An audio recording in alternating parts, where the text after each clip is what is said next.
Hello, everyone, and welcome to our residency workshop. Today, we are going to talk all about interview preparations. Hi, everyone. I'm Dina Galini. I'm one of the advisors here at Medical School Headquarters and also the co-host of the Med School Years podcast, along with Carlos. For those of you who've never seen it, we interview current residents and medical students and just hear a little bit about their journeys. If you're ever interested in being a guest, shoot us a message. In addition to being an advisor here at Med School Headquarters, I also work for Stanford Medicine for the BioSci Careers Department, where I help med students apply to residency, PhDs, postdocs, residents apply for fellowships, things like that. Formerly from Stanford MD Admissions and the Brown School of Medicine, where I worked for their SNP program as an assistant director. So happy to be here today. Yeah, thank you. And for those who I have not had an opportunity to meet, my name is Carlos Tapia, one of the advisors here at MSHQ. I don't have an extensive resume like Tina. Yes, you do, because you have an extensive resume of residency stuff. Right. So I am the former director. I'm the former director of admissions at the Ann Burnett School of Medicine at TCU, also former director of student affairs and engagement at the Icahn School of Medicine at Mount Sinai in New York City. So happy to be here, but I don't do all these other side gigs like Dina does. But together, I juggling. Yes, there you go. That's how we learn. That's how we learn in life, right? Yes. Take advantage of opportunities. So we can bring all of our knowledge here for everyone. Yeah. Yes. So again, welcome. Again, if you have any questions, feel free to put them in the chat and we'll jump right into it now that we've done intros. Yes. So you're applying to residency, interviewing for residency is a journey. And we're going to help you explore a roadmap for a successful residency application, which incorporates the residency interview.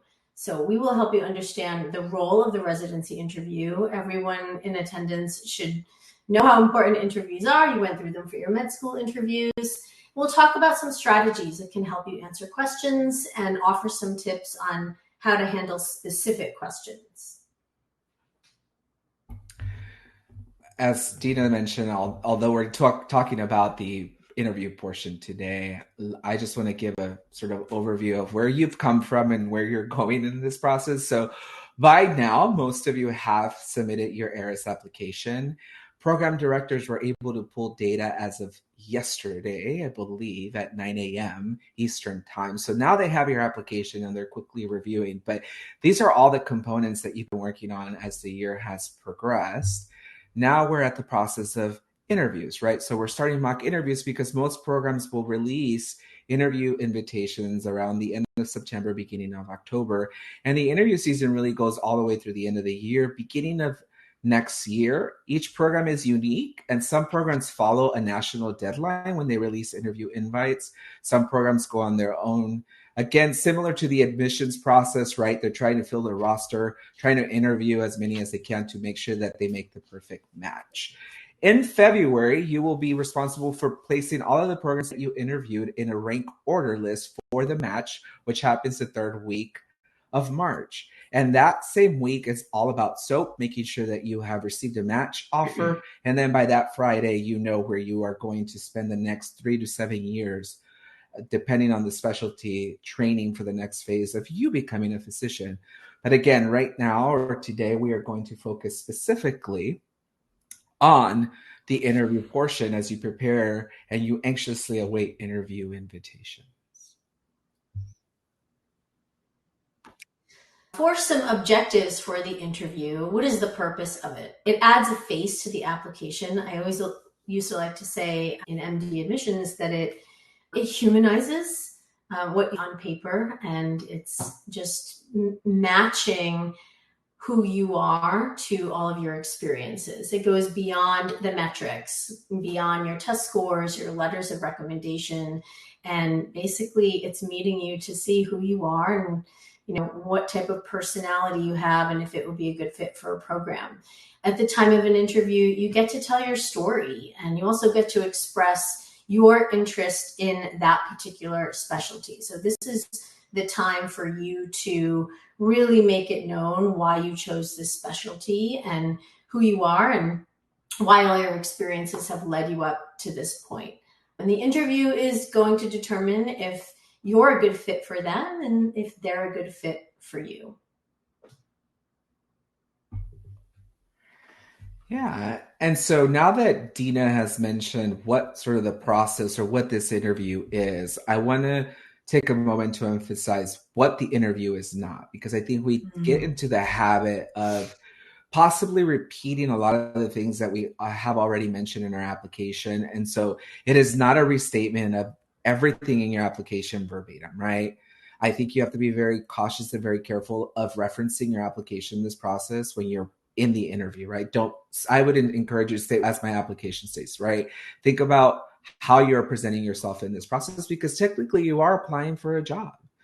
This is not an opportunity for you to say why you're better than the other applicants, right? They know that everybody's in the same process, that everybody is competing for the same specialty or seat, and they have multiple applicants. But this is an opportunity for you just to talk about you, but not compare yourself to others and place yourself above others. This is also not an opportunity, as much as we come up with ideas and have our ways of viewing things.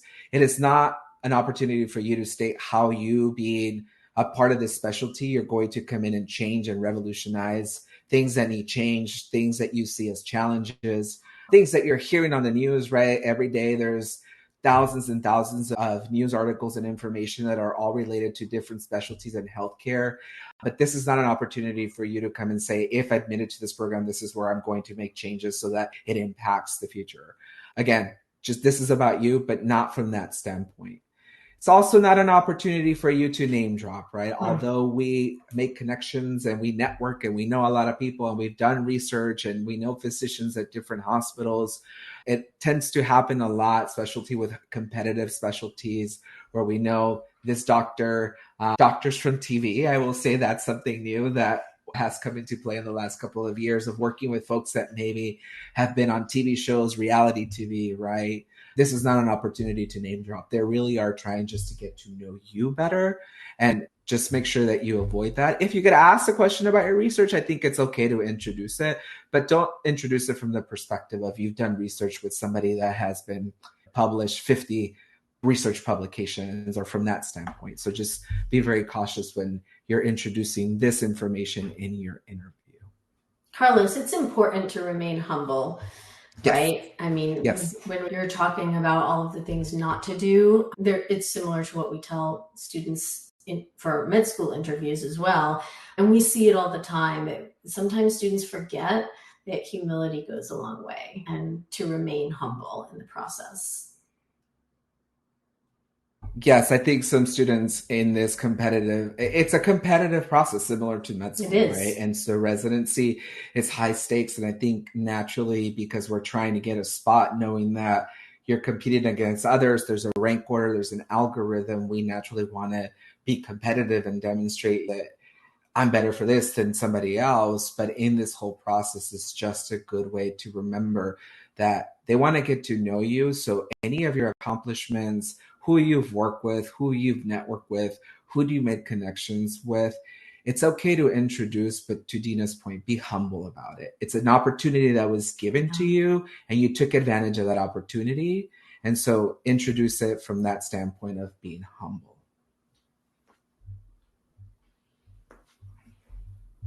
So what do you need for your responses, right? You want to enter your interview with kind of a toolbox of things, right?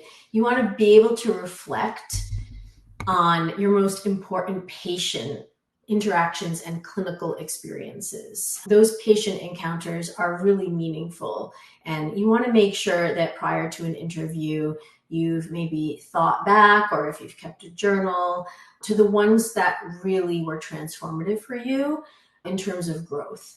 So you don't want to be surprised in an interview if asked about any encounters, or if you need an example. You want to come with that information. So try to think back to some of your experiences that matter the most. You want to talk about your research experiences, or at least know about how to deliver that information. Sometimes we used to say, sometimes in admissions, explain your research as if you're explaining it to a high schooler. And you'll always get the point across where someone will understand. But you want to make sure that all of that information is at hand. If you're asked about certain publications and dates and products of your research, you want all of that on hand.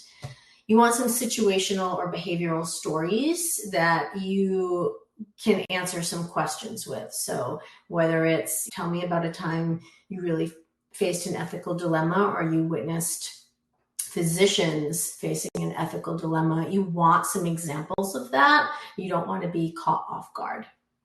Some challenges that you face during your time in med school. It's a very popular question to be asked. What are some challenges that you faced? Or tell me about a time you faced a challenge. So you want to be able to talk about those in a way where you also exhibit some growth and you can reflect on those, but you don't want to be caught off guard again, not knowing what to use as an example. And you just want to make sure you study your residency application inside and out before you get on an interview. You want to make sure that you are reviewing what you put down, so that way when you're asked pointed questions, you're not at a point where you're like, I forgot I even wrote that.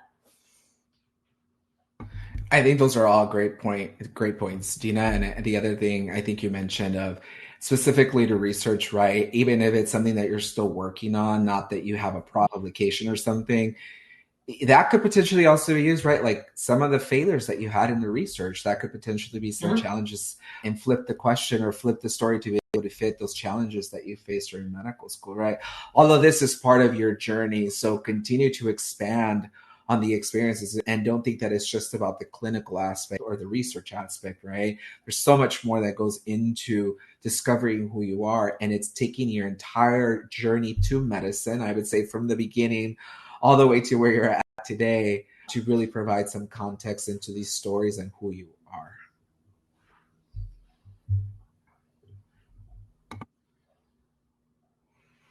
Okay, so what are some possible residency questions?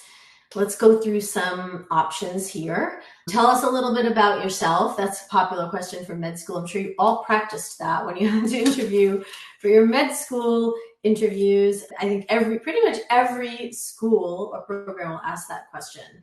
And your interest in this specialty. Can you describe your most meaningful patient interaction? Again, going back to the previous slide, want to make sure that you can catalog all of those experiences so that you can easily talk about them. What is your interest in a particular area or field? Be able to answer what your long-term career goals are, what impact you hope to make, and where you see yourself like 20 years from now. Forward thinking. Thinking back to the reasons why you did some of the things you did in medical school, right? So if you were really involved in something, where was that motivation? If you worked with underserved populations and you did a lot of community service work, where did that stem from? So just thinking back to what sparked your interest in those activities. Can you tell me about a time you made a mistake and then had to tell someone about it? Carlos, this is an interesting one. Yeah, I think this goes back to some of those like situational behavioral questions, right? You really want to be able to elaborate what that mistake was. And we'll talk a little bit how you present these, I would say, bad things in your journey, but turn this into a very positive and learning experience so that you don't spend the bulk of the time just talking about the mistake itself. At some point, you have to move on, right? The key here is the reflection and what you learned from it. Exactly. Because at the end of the day, when you're ever asked about a mistake, it's not a we're going to get you kind of question. We just want to find something wrong. It's not that. It's more we want to see that you can reflect. There's some vulnerability there, and nobody's perfect. And how can you reflect on that, and how did you grow? Yeah. Let's see. Have you encountered any challenges in your career up until this point? Everyone faces some challenges. There are a lot of students in medical school who also are starting families or who have partners and have had a lot of separation, and we all face those kinds of things in life. So think about the things that you've had to overcome that might have been some obstacles. Why are you interested in a community-based program? And why wouldn't you rank us as your number one program? That's an interesting one. And for some of these, there is answers, right? Like why you're interested in a community-based program. And again, as we move through the process, you'll learn that you have to do a little bit of legwork of why you're applying.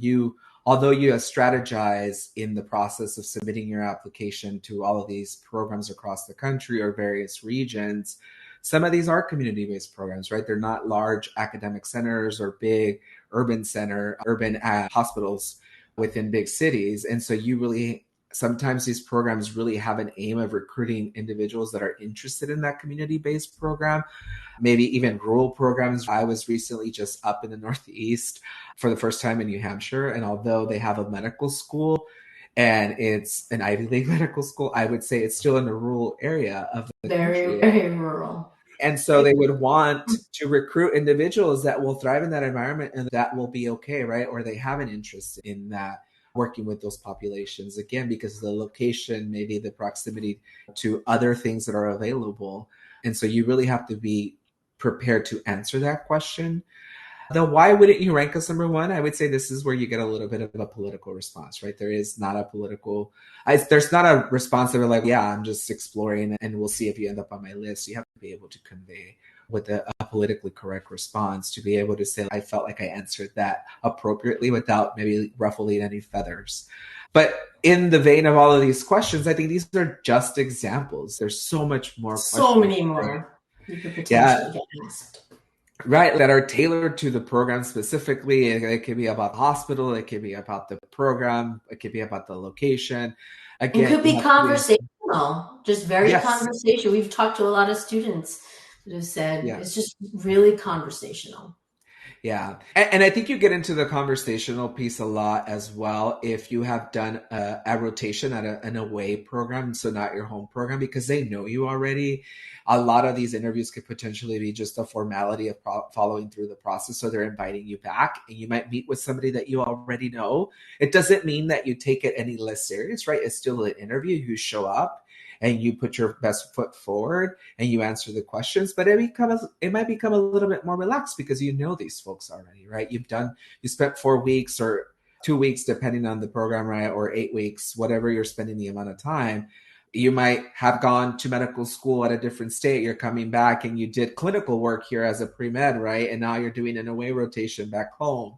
So they know you. And when you have those types of connections, I think we tend to be a little bit more relaxed because we know, and it's a friendly face. But in this process, all of it is fair game. So you have to show up regardless. Okay. So I think the other possible questions that you might get asked are, what are your strengths and weaknesses, right? Anything related with these very high level topics. And my recommendation for this, even when you're interviewing just for med school, is to always have at least 3 weaknesses and 3 strengths that you can rotate in and out. This is making a plan ahead so you don't get caught off by surprise. Like, why are they asking me about weakness, right? They asked about challenges, but now they're asking something very personal of what is your weakness and what is your strength. You can use strengths as weaknesses, right? I'm very detail oriented and I can get lost in trying to hone in on something and lose sight of other things. But it's always best to just have something and plan ahead. As a reminder, and we talked about this, always be humble when speaking about your strengths, right? It's not the approach of, I'm going to be better than anybody because I have trained. Right. Don't come off arrogant. You are fortunate to have this strength, right? I'm trying to think of maybe a strength that I have, and I can't because I'm going blank right now. But I think you approach it from a very fortunate perspective. Gratitude. Yeah, it's this gratitude that you're able to use this strength for, I would say, to better yourself, to help others, better society, right? From that perspective. When it comes to your weaknesses, I think it is good to reflect on your growth, what you learn from that weakness, what are you doing to overcome this weakness? But again, it's from the perspective of sort of reflection and growth. You never want to leave a conversation about a weakness or a challenge or anything like that as, for me personally, when I hear people say, I'm working on it, and you leave it as that, it's very general and very vague. And I just don't feel like I have a full response because I feel like it's missing a piece of it. So remember, try to incorporate that reflection on that and that growth of what you see yourself doing to improve this weakness. Okay. Anything else, Dina, on strengths and weaknesses? Yeah, if you say to yourself, I don't have any weaknesses, that's a problem because everybody has a weakness.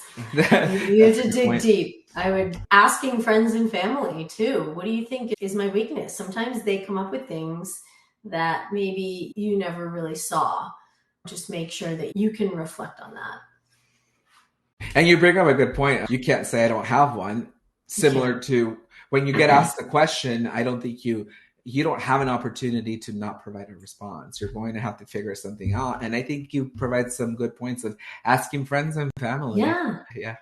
Oh, I had a student I was helping with a med school interview a few weeks ago, and she was like, I have to think about this, like what my weaknesses are. And she asked her mom, and she was like, wow, my mom came up with such a great one, and it was spot on. And I never would have thought to communicate that. So asking friends and family can be a good strategy. Be receptive to the constructive feedback. Yes. I think that they're going to give you. Don't take offense.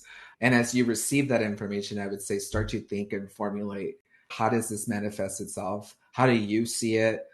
How do you reflect on it, right? And what you can show to really mitigate the weakness. But it can be hard to receive sometimes that constructive feedback, especially when it's like, this is your weakness. So just be open and receptive. Remember, you're trying to build stories, make a plan so that you have responses in case you get asked this question. Okay. So moving on, we talked about situational and behavioral questions. So there is a couple things that you can do. And the method that I like to say that you use is the SAR method, and we'll go over it. So let's just jump into the slides so we can get an overview of what it is. So a behavioral question is looking for how you handle situations. And that's where Dina was talking about a time that you faced an ethical dilemma, a time that you overcame a challenge, a time that you this, a time that it just varies of what they're trying to discover. And in order for you to get a frame of reference in your mind, and again, this is because you're in a high stakes environment, you're probably nervous and can't really, I would say in that moment, you might not be able to formulate a response, is really using this method. So the S stands for the situation, especially when it's a very open-ended. Tell us about a time. We don't know anything about it, and we're waiting for you to tell the story. So set the scene with specifics and give us the context about what you're about to share. Don't just introduce, there was this one time, right? You have to be specific so we can have a point of reference and follow that story through. Second piece is the action, right? Describe the steps that you took and highlight your role in this. Make it all actionable, I would say. So I did this, or I encountered this. If it's a challenge, right? Tell us what the challenge was, what the things that you were doing to try to figure it out. The other question that I like to ask for this is like a time that you had to think outside the box to come up with a solution, right? Explain to us that process and those steps. Now, don't get too lengthy, but at least give us the bullet points to be able to convey what you're trying to convey. And then really the result, right? The R. What was the outcome? What did you learn? What was the takeaway here? So that's for behavioral questions when you're asked a very open-ended question and where you have to pull from examples from your life, your journey, clinical examples, research examples, again, medical school, anything and everything here is fair game. Now, switching over to situational, they are behavioral questions, but you're put in the context of a situation. And more than likely, these are probably going to be, I would say, in this environment for residency, probably more med school related, more clinical. Give you an example. You are a medical student and a resident told you to go get information, but you don't know how to do it. Tell us what you would do in this situation. And so similar to the behavioral question, using the SAR method, the difference here really is the S is restating what you heard and identifying what the key conflict is. Because if you're not able to identify what the situation is and where you are in this sort of story and you're going off on a tangent, then you miss the whole point, right? You miss the question and you might not give a response that's appropriate. So they specifically told you that you're a medical student. Understand, I would say, what your role is, what the title given to you is. They're telling you somebody told you something and you're supposed to do it, and they're telling you or pressuring you to do it. So you really have to think about in this question what your role is, what the outcomes are, so that you can be able to restate the situation and identify what the key conflict or the key things are here. Again, the action, describe the steps that you would take in the situation, highlight what your role would be, tell us everything from start to finish. I would say, again, keeping in mind that this is a response to a question, right? Don't go too lengthy. There's probably multiple possibilities to whatever question they're going to ask you, but stick to some that are going to get the point across. And then what are some potential outcomes, right? What could potentially happen? You get the work done, you don't get the work done. The task assigned to you was you push back on a supervisor, right? And an attending. What's the situation here? What else could you possibly have done to resolve it? So even though you took all these steps and you explained it, you all of a sudden are presented with there's more, right? Now there's other things that potentially could influence the outcome of this answer if these things were to happen. So you should be able to identify those things in this process so that you can provide a cohesive response. This is the way that I was taught how to answer these. Again, I think as long as you're able to, again, set it up for us, give us your role, and then what the outcome is, good or bad, takeaway, I think you're on the right track. But if you provide very vague, I would say, responses without any details, you're not getting to the point of the question. That's when Anything else? that's when you're going to get a lot of follow-up questions where people are going to probe you and dig for more information because you didn't provide the information. So it's better for you to provide the information so that you don't get a bunch of follow-up questions that shows that your answer was lacking. Yeah, and I think that's where you could probably get caught up a lot, right? Because you're asked a lot of follow-up questions and maybe you're like, I wasn't ready for this, and you start to get anxious again. And so in that moment, just be calm and be able to provide a response to those follow-up questions. And then again, be ready for anything that they're going to throw at you. I'd say in any of the interview questions that you're going to be asked, provide as much context, I say, from the standpoint of what's appropriate, so that there is no doubt or no concern that maybe you didn't explain it well, or that we need to ask more questions to get more information out of you.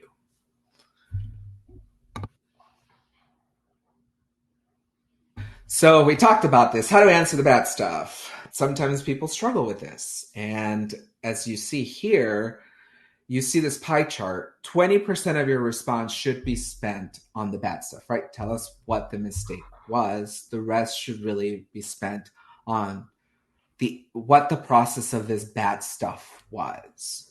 Here, you need to make sure that you address the problem. Don't just say that I did this and move on. Make sure that, again, you provide very specific details of what the problem was, but don't spend too much and harp on it. Don't want to dwell.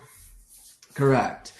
How did you become aware of the problem? You can incorporate that. Was it through feedback? Was it through self-assessment? If you're discovering something that you stumbled upon, make sure that you say that and you give us how you came to this, I would say, challenge or issue, and then talk about how you resolved the problem. Really, reflection here is, what did you learn? What was the outcome? Is the problem fixed? Is the problem still being worked on? So just really give us a perspective of the beginning, middle, and end, again, to be able to understand what this bad thing was. So anything else, Dina? No.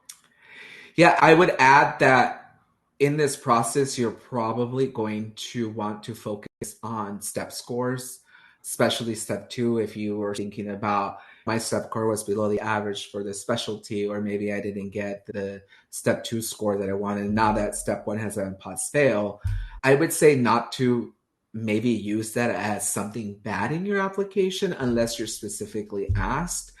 Being below what we would consider the average step score for the specialty is already in your application. And if they're inviting you to interview, they have already made a decision, right? That you are already seen it for the program.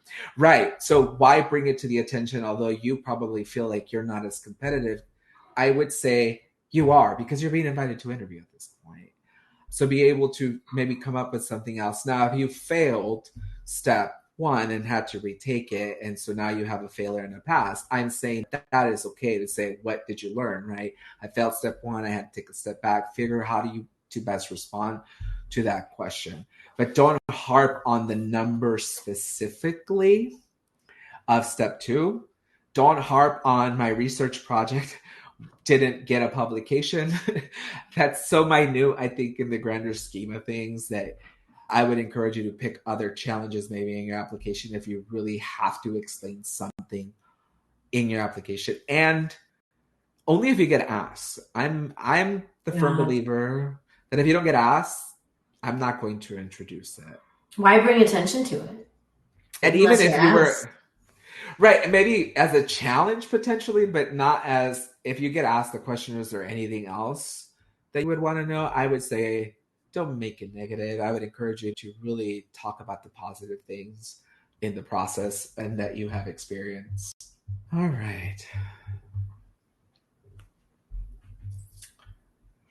Other types of questions could potentially be your rank order list. And if you're asked about that, you always want to have a politically correct response. Dual applications, expressing your sincere interest in the specialty. Some specialties know that you're more likely dual applying. So an example of that would be if you applied in direct into like cardiothoracic and also general surgery. Uncomfortable or random questions, just be polite, but don't answer, and move on to the next question. Yeah. And I could give some context here, right? So like the rank order list, they're asking to see if you're going to place them on the rank order list. And the reality is that in this process, similar to what you've done when you applied to med school, you're casting a wide net. And I wouldn't call it a gotcha question, but they really want to know where your mindset is. But you should be able to provide a politically correct response and say, at this moment, I'm beginning the process. I'm excited about being here, but I'm still exploring. I still have a long process to go. Once I'm finished with my interviews, I will have a conversation with my mentor, advisor, close colleague, family, and friends, and I will make a decision at that point. But as of today, I just don't have enough information to make a decision. Politically correct. And it's also the truth, right? You can't, although it's your number one program, maybe choice, or this is the number one place you want to go, I think you still want to provide a politically correct response, because what happens if something changes, right? And you told them and they know you, and then you suddenly place the rank and there's not a match, right? I've seen that happen where student has said yes and they've ranked a different program, and then the program sort of, we hear secondhand that the program is very frustrated because they banked that on that individual. Yeah, it's not good. So just provide a politically correct response. Dual applications, Dina mentioned, right? For those that are looking for prelim years and going into PGY2, the advanced programs, for those specialties, they know that you're doing a dual application. There is no secret about that. But even if you're looking at cardiothoracic, Dina provided an example of sometimes the way to get to cardiothoracic is through gen surgery, right? So you might want to, you're doing all of the options that you can because that's the goal for you. So you're strategizing the best that you can. But again, you don't really have to share those details. If they're asking for you for those details, again, uncomfortable or random questions, be polite and just decline to answer and say, I'm still strategizing, right? They shouldn't be asking these very intrusive questions. The other thing that is a part of these uncomfortable random questions, and Dina mentioned it earlier, was although you've gone through med school, right, and you're like, I delayed having a family, delayed getting married, delayed things, right, as you've gone through med school, but now you're getting into residency, you might get asked very personal questions. And I couldn't believe this when I started this work, especially for our females, that they would get asked, are you planning on having a family? Do you plan to have kids? Yeah. Right. And what does that look like, right, as you plan and you transition to the program? They shouldn't be asking those questions, like those very personal, intrusive questions about family, personal life. They shouldn't ask. And if you are starting to feel uncomfortable, even I can't even think of any question that would make you maybe feel uncomfortable. But if you feel uncomfortable personally, just be polite and decline to answer and say that's something very personal and I don't feel like sharing the details. Can we move on to the next question? Now you know the program. Now you know what they're asking you. Do you rank them? Do you not rank them? But also now you provided an exit and you don't have to feel like you have to answer this question. So any other ideas or any other types of uncomfortable questions that you foresee, Dina? I don't think so. Yeah. I'm trying to think. I think for most students, especially like med school, it's always like, where else did you apply? Those questions can get tricky. But like Carlos said, you always just want to be politically correct and polite. Yeah. I think about the question about where else are you applying to? And again, right, although like med school applications, folks know that you're casting a wide net, especially for like regions like the Northeast where all of the programs are very concentrated. I would say Texas, right? Very concentrated. Florida has a lot of programs as well. Chicago, California. If they ask you that question, it's a waste of like time. Like you probably are applying to that program because you want to stay in that region. There has to be a motivation. If they're asking you like, did you apply from this program across the city? Just avoid answering the question. You don't feel like you have to provide a response. Okay.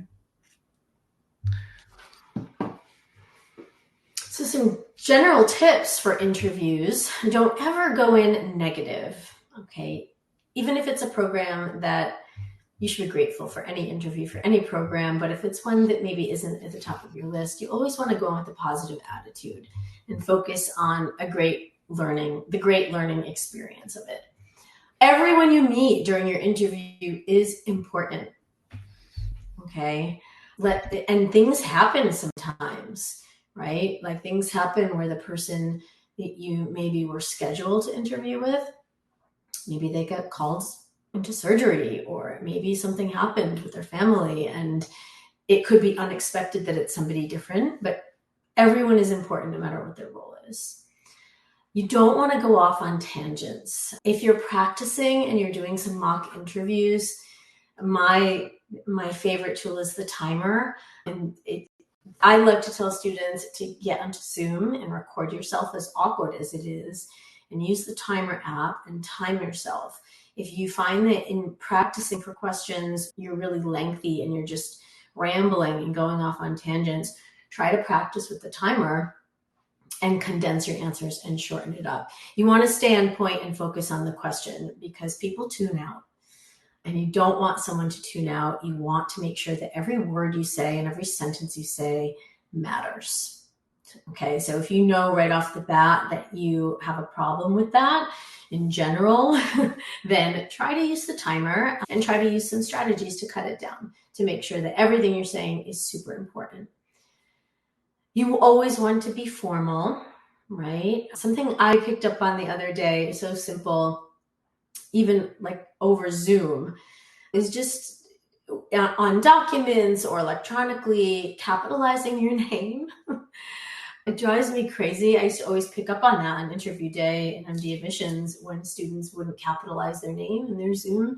It's just that attention to detail and be formal and be polite, call people by their correct surnames, and just, you don't want to be casual, whether that's in how you dress or how you act. This is a big deal. And come prepared to do your homework and research the program.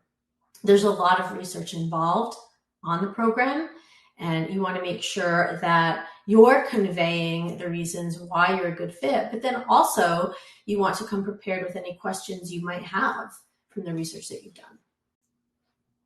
I think I cannot emphasize the side of formality. If you are unaware of who you're meeting, I would say address them as doctor for the moment, unless they correct you, or Mr. or Miss. I just be very cautious of how you address, because I think, like you that are pursuing a career in medicine, right, and you're about to become a doctor and given that designation, a lot of the folks that you're probably and potentially going to meet through this process have done the same work that you've done, or have gone through their own journey to get the titles and the They've earned it.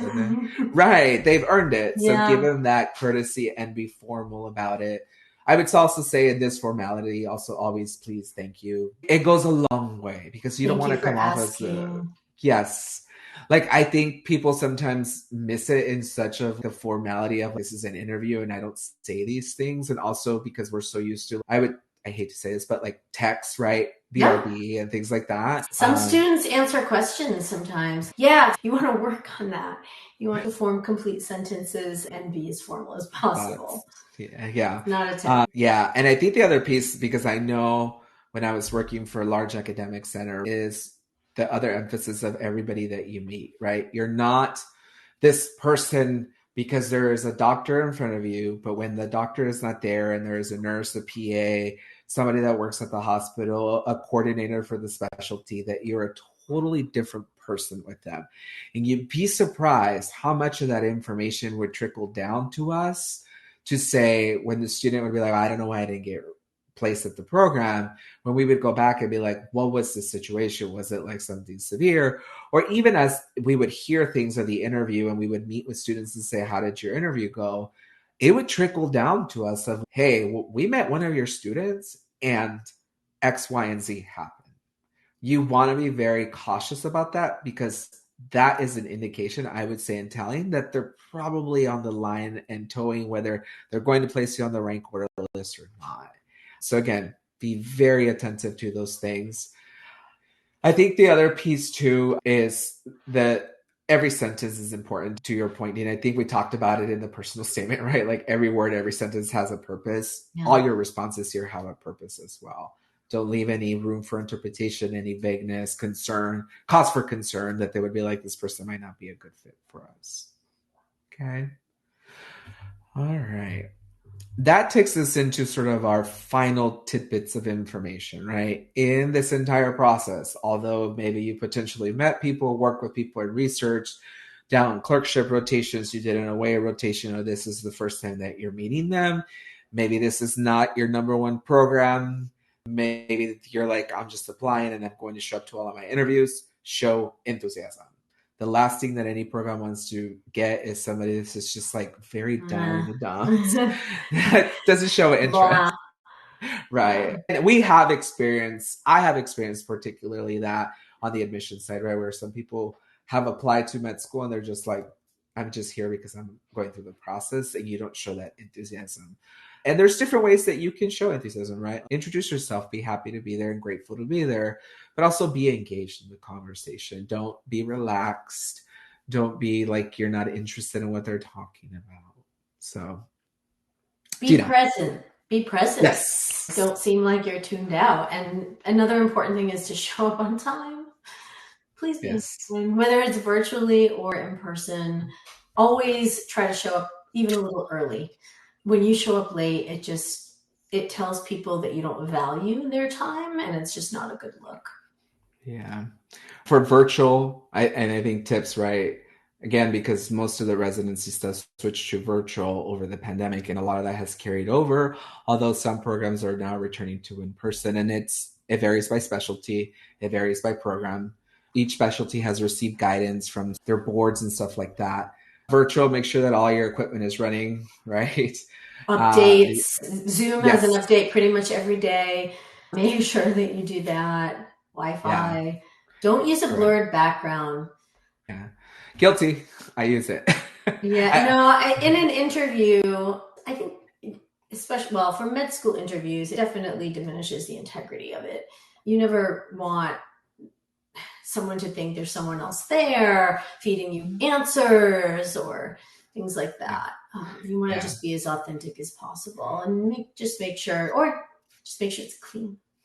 Yeah, that's the key thing that we would remind folks, especially during the pandemic when all of this had switched over to virtually. I think the programs can make a lot of assumptions based on what your background, what your room looks like, where your sitting looks like. Try to put your best foot forward, even when it comes to tidiness, to show that you're very interested, right? You're showing interest in the program by saying I cleaned up, and I'm not just like taking you in a messy room because this is all I have.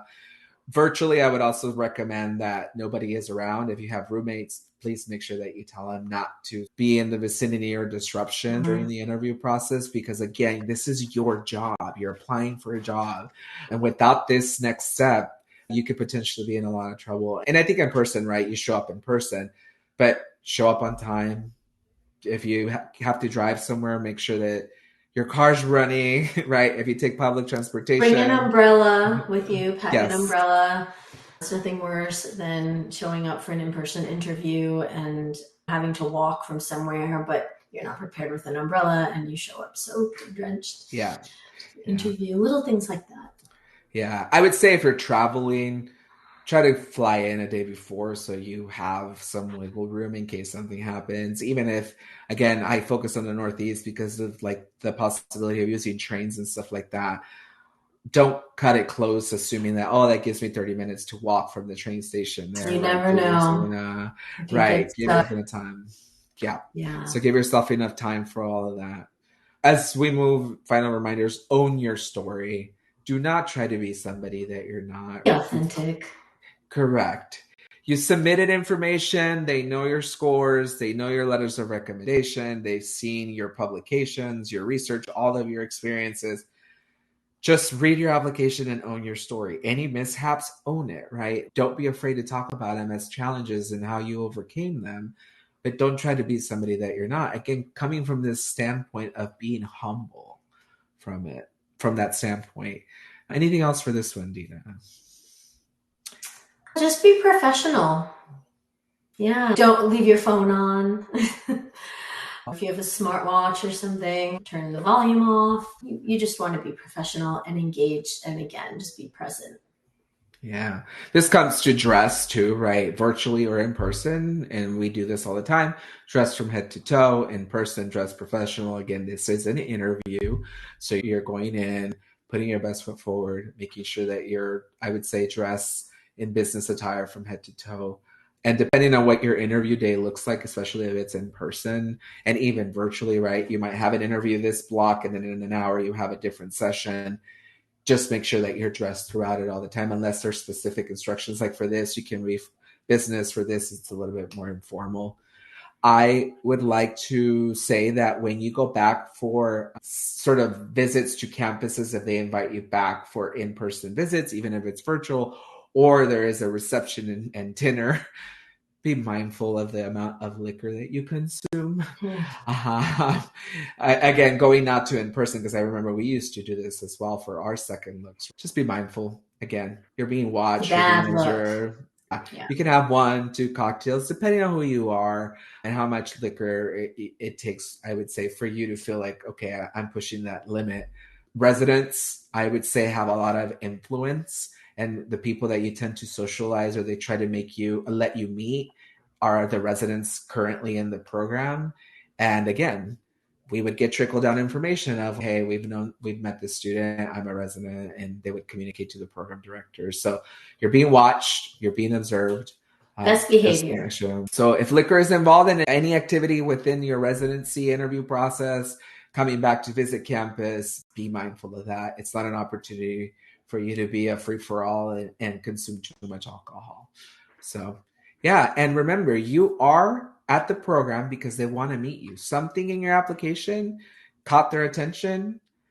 They invited you. They want to get to know you. They want to know your story. This is a time and an opportunity for you to shine and really be present and be who you are in this process. This, I think, is the make it and break it point. The interview is the make it and break it. Yeah. And so make sure that you're there. They want to meet you. Okay. Any other final reminders, Dina? No. We have some information to share at the end, but yeah. We'll jump right to it. You guys can put questions in the chat if you have any questions, but also, Dina, information. Yeah, we have a coupon code, EarlyBird26, if anyone is interested in residency advising or mock interviews with Carlos and me and any of our team.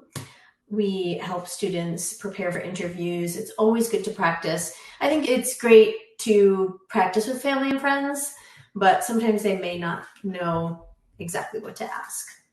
So we're more than happy to help. And what else, Carlos? Yeah, I think family and friends are great as a starting point, but to your point, sometimes they might not know the questions to ask, but also I like to think that family and friends sometimes Yeah, they're I'd say soft. softball responses to you. So unless you're meeting with somebody that is, no, I'm going to give it to you straight, that response was horrible, right? Or no, you need to do this and improve this, or no, that didn't land well. I would say then you have somebody that you can bounce ideas off. But if they're going to just say, oh, that was great, right, and not give you any feedback, then I think it's best to look for an advisor, us or somebody else that is going to be able to give you that constructive feedback. So we did get a question. This is interesting. How do you balance owning your story with not bringing up negative parts of the app? So I am sure that in this process, as you're invited, and we talked a little bit about this, you're invited to interview because there was something there and they want to meet you. Talk about all the great things that you have done and that you have experienced. Again, unless specifically asked about, tell us a challenging time in your med school journey or to get here, or hey, we noticed on your application this, can you tell us more about that? But if there's just things that you feel are negative in your application and you're concerned, and they're not going to ask you the question, don't bring it to the attention of the interviewer. It's pointless. They're not focusing on it, so neither should you. You should focus on the things that you're bringing to the program and the things that you have accomplished through med school. Dina, any other thoughts on that question? No, I think everything you said was spot on. Yeah. So remember, don't focus on the negative. Although there's stuff in your application. You don't want to be too negative. Yeah. And again, unless specifically asked, but I'm curious, John, to know, like, why would you bring up negative parts of your application? My mind goes to that right away. Like, why would you go to the negative stuff? Unless it's something super glaring, I think they would have caught it. Again, I think what we see and what my experience has been is like, oh, I didn't get the average step 2 score. I'm a point lower, 2 points lower, and I want to talk about it. And it's like, there's no point. If they're inviting you to interview, like they've not overlooked it, but they looked at it and they're like, okay, there's other things in this applicant that are probably going to make them a great resident. And so we want to get to know this individual, but don't harp on the negative stuff. Similar, right? If you're having a bad day, we're talking about be present. If you've had a bad day, you're going to have to figure out how to shake it off. Don't bring that bad energy to the interview. To compartmentalize things. Right. Especially if it's in this high stakes environment, make sure that you put that to the side and shift focus. So be positive, show the accomplishments, what you've done, what you're proud of, I think can also change your mindset. Things that you've done in med school that you feel comfortable talking about without talking about the negative stuff. Oh, it's in an attempt to someone eliminate doubts that may be had by committee members. Again, if there's doubts, they would ask. I feel that they would ask. If they're inviting you an interview, I would say they've overcome those doubts because, again, this is the next step in the process, right? If they're having doubts, I would say that they would not extend an offer to interview you. And if they did, they would probably still want to ask. They would ask you the question, right? Hey, tell us about this. And you would have to provide some context to it. But outside of that, I think more than not, we tend to be our worst enemies in this process. Like we get anxious and we want to share these things. And so we want to just be mindful that not to turn this in negative unless you're asked. Can you give examples of questions more appropriate to ask the resident versus faculty?